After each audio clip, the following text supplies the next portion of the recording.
Hello there and good evening, ladies and gentlemen. This is LEAPTRAC coming to you with a fresh update on our series Kya Hua, or what transpired in the markets on Friday the 21st of November.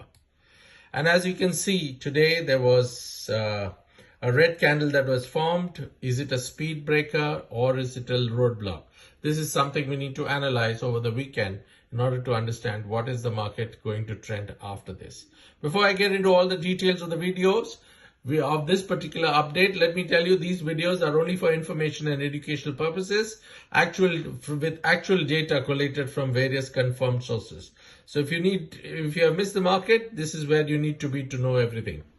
So let's look at the first update of the day. This is a 1-month daily candlestick chart. It starts on 21st of October last month and it comes up to 21st of November. That's the red candle on Friday. That's the red candle that's on the extreme right. Now, actually, with the Dow Jones also dropping, there were weak global cues. Nifty opened on a bearish note, but however, it continued to do that, though there were some attempts made to actually go forward, but it did not materialize and the Nifty closed actually at the lower end of the day. If you look at a smaller time frame chart, because it'll be much more clear, and the Nifty dropped 124 points over the previous day's close. If you look at the 15-minute chart, it's very clear that it was a highly volatile day, with the Nifty trying to move up but could not sustain and went down further. So it was a mixed day actually, but the bias was more downwards, and therefore there is question that asked is, what is it? Is it a speed breaker, or is it something that finally the Nifty cannot move about 26,000?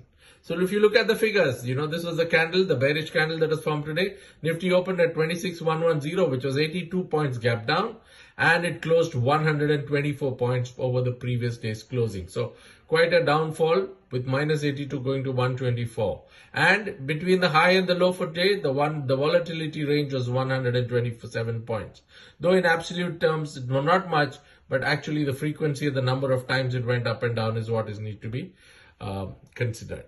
And the volume of the day was 26.19, which was much lower than normal average of 29 and 30 crores. So this is what happened. And if you look at the indices, all indices went down. The mid cap and small cap actually got badgered with more than 1%. And the bank nifty also took a major dip. The nifty suffered more because of the bank nifty also going down.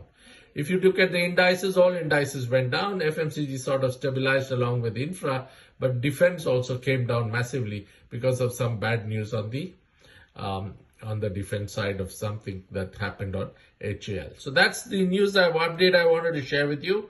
We will analyze further after we come to know more details about the FI, GIs and all that. Until then, I think, one needs to analyze further as to what can happen in the weeks to come. Thank you very much for joining in. I hope you like the contents of this video and it has helped you to analyze and look at your own portfolios. Have a good weekend. Bye-bye.